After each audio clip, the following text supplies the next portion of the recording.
भगवद गीता पढ़ी है आप लोगों ने? एक है ज्ञान, जिसको बोलते हैं ज्ञान योग। उसका अल्टीमेट एम क्या है? ये रियलाइज करना कि ये जो साउंड ऑफ साइलेंस है, इसको ब्रह्मन भी बोलते हैं। ब्रह्मन मीन्स द सुप्रीम रियलिटी। आत्मा भी इसी को बोलते हैं, परमात्मा भी इसी को बोलते हैं। इसी के अलग अलग नाम है। ओम बोलते हैं इसको, ओमकार बोलते हैं। जो गुरु नानक जी ने कहा है ना, एक ओमकार सतनाम, इसी की बात करी है। सतनाम का मतलब क्या?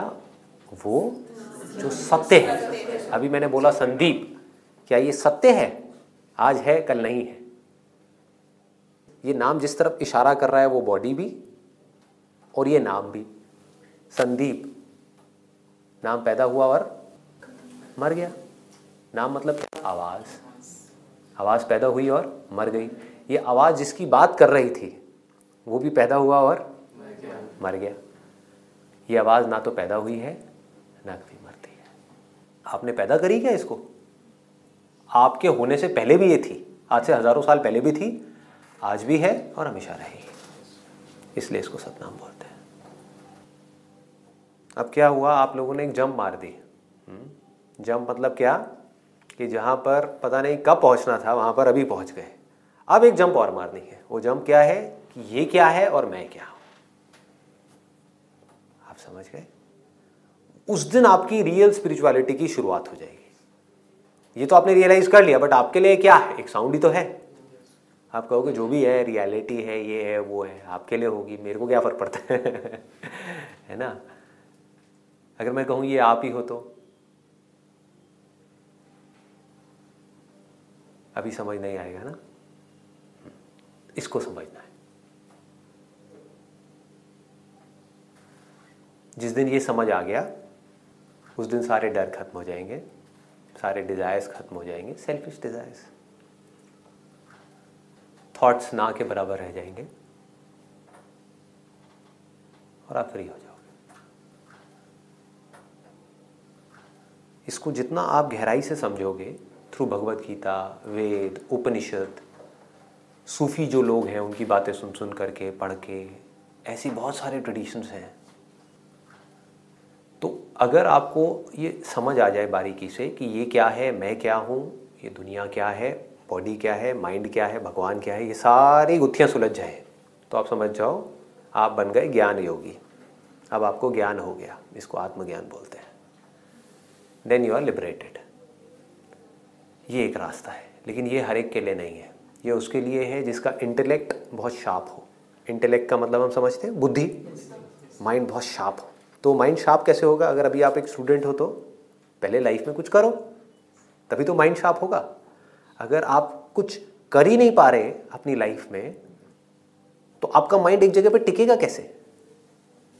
आपका ध्यान बार बार कहाँ जाएगा? पैसे की तरफ जाएगा, करियर की तरफ जाएगा, जॉब की तरफ जाएगा, और चीज़ों की तरफ जाएगा। लेकिन लाइफ में एक बार आप सेट हो जाते हो, जिसके लिए अगेन बहुत समझदारी चाहिए। अगर आप बिजनेस भी करते हो, बिजनेस में कामयाब होने के लिए क्या चाहिए? पैसा। ये गलत फहमी है। बहुत लोग हैं जिनके पास बहुत पैसा है और सब लुटा देते हैं बिजनेस में। बिजनेस करने के लिए पैसा नहीं चाहिए। मैंने भी 12,000 रुपये से अपनी करियर की शुरुआत करी थी। समझदारी चाहिए, समझ चाहिए। जो काम आप कर रहे हो उसकी समझ अगर वो है तो आप बिजनेस में सक्सेसफुल हो सकते हो। अब अगर आप समझदारी से बिजनेस में सक्सेसफुल हो सकते हो, तो अगर आप वहाँ पे जा करके अटको नहीं, जो पैसा आया उससे चिपको नहीं, तो आप समझदारी से ये भी जान सकते हो कि मैं कौन हूँ। इसको बोलते हैं ज्ञान योग। तो ये एक रास्ता है। दूसरा रास्ता क्या है? भक्ति योग। भक्ति क्या कहती है? कि भाई भक्ति करो। अब प्रॉब्लम ये है, भक्ति किसकी करें? मूर्ति की करें, इसकी करें, उसकी करें। अब लोगों के अंदर वो भाव तो रहा नहीं। क्या भक्ति, टीवी में देखो क्या क्या हो रहा है और क्या क्या नहीं हो रहा है। भक्ति वाले थॉट्स हैं कितने लोगों के अंदर? तो किसकी भक्ति करें? That is a big question mark. तो ये जो साउंड ऑफ साइलेंस है, जिसको भी आपने सुना है, अब यहाँ पर आपके अंदर एक फेथ होना चाहिए। फेथ मतलब क्या? विश्वास होना चाहिए कि अगर आपको, इसीलिए गुरु का एक बहुत बड़ा रोल बताया गया है हमारे हिंदू ट्रेडिशंस में। बट अब प्रॉब्लम क्या हो गई है, जो गुरु हैं वही गुरु घंटाल बन गए हैं। ये गुरु ही फंसा रहे हैं। गुरु का रोल क्या था? कि वो आपको यहाँ तक ले जा सके। गुरु वो जिसके ऊपर आपको विश्वास हो, ब्लाइंड फेथ हो। कि अगर वो मेरे को ये कह रहा है तो उसका अपना कोई मतलब नहीं है, ज़रूर उसमें कुछ ना कुछ मेरा ही भला होगा। तो आपके लिए भक्ति का जो रास्ता है वो खुल जाता है। वो क्या कहता है कि मेरे लिए ये जो साउंड ऑफ साइलेंस है यही भगवान है, जो मंदिर में भी है, मस्जिद में भी है, दुनिया की हर मूर्तियों में है, हर इंसान में है, हर जानवर में है, और इसके प्रूफ आप सब हो, लाखों लोग हैं। तो इसकी आप चाहे तो भक्ति कर सकते हो। तो जब इस भाव से आप इसके साथ में रहोगे तो ऑटोमेटिकली आपके सारे डर ढह जाएंगे, क्योंकि अब भगवान कहीं बाहर नहीं है। उसके लिए आपको मंदिर जाने की ज़रूरत नहीं है, मस्जिद नहीं, गुरुद्वारे नहीं, चर्च में नहीं जाना पड़ेगा, वो आपके पास ही है। जब आप परेशान हो लाइफ में, परेशान होना ही होना है, लाखों प्रॉब्लम्स हैं, परेशान क्यों नहीं हो गए? जब लगे कि मेरा कोई नहीं है इस पूरी दुनिया में, तब कौन होगा? भगवान होगा। भगवान कौन है? ये जिसको आप साउंड समझ रहे हो, वो आपके साथ है। 10 साल बाद भी रहेगी, 20 साल बाद भी रहेगी, 50 साल बाद भी रहेगी। जब तक आप रहोगे तब तक रहेगी। इस बॉडी के छूट जाने के बाद भी रहेगी। अब ये बात अभी समझ नहीं आई। ये बॉडी छूट जाएगी तो यहाँ पे ऑटोमेटिकली सब कुछ छूट जाएगा? ये नहीं छूटेगी।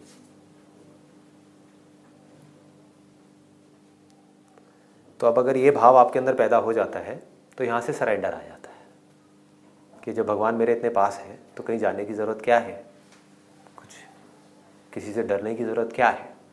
तो आप क्या करोगे? यहाँ पर अपने आप को सरेंडर कर दोगे, इस साउंड ऑफ साइलेंस के हाथ में अपने आप को दे दोगे, and you will be peaceful. ठीक है जी। लास्ट रास्ता क्या है? कर्मयोग। कर्मयोग का मतलब क्या है? ये बहुत कम लोग समझ पाते हैं कि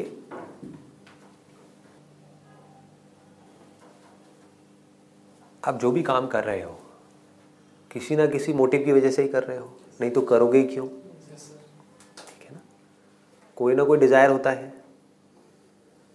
तो आपके काम करने की वजह से या तो वो डिजायर पूरा होगा या नहीं होगा। आपकी एक्सपेक्टेशन या तो पूरी होगी या नहीं होगी। हो जाए तब भी और नहीं हो तब भी भगवान के हाथ पे छोड़ दो। काम अपना प्रॉपर तरीके से करो, इसको बोलते हैं कर्मयोग। इतना सिंपल है। भगवान कौन? ये रहा, हमारे पास ही है, कहीं दूर नहीं है। इसके लिए पहाड़ों पे जाने की ज़रूरत नहीं है, मेडिटेशन करने की ज़रूरत नहीं है। ये बड़ी गलत फहमी है जो लोगों ने, कुछ जो अपने ये है ना ऑर्गेनाइजेशंस हैं, उन्होंने अपने फ़ायदे के लिए ऐसी ऐसी चीज़ें फैला दी हैं कि भगवान को पाने के लिए आपको पता नहीं क्या क्या करना पड़ेगा। आप कुछ भी कर लो, आना फाइनली यहीं पड़ेगा। अभी आओ, हज़ारों सालों बाद आओ, वो आपके ऊपर है कब आते हो, आना यहीं पड़ेगा। इसके बिना मन शांत नहीं होगा। तो अब अगर अपने जो भी आपको मिला या नहीं मिला, सब मेहनत करने के बाद भी, वो अगर आपने इसको सरेंडर कर दिया, आपने बोला भाई तेरा था, तुझे को दिया, खत्म, तो आप टेंशन फ्री हो गए।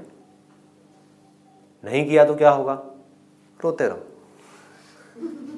रोते रहो। कुछ मिल भी गया तो वो जाने का डर बना ही रहेगा, उसने जाना ही जाना है।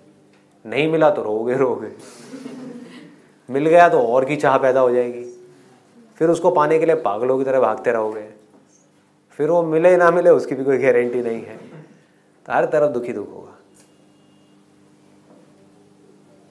इतना सिंपल है। This is called spirituality.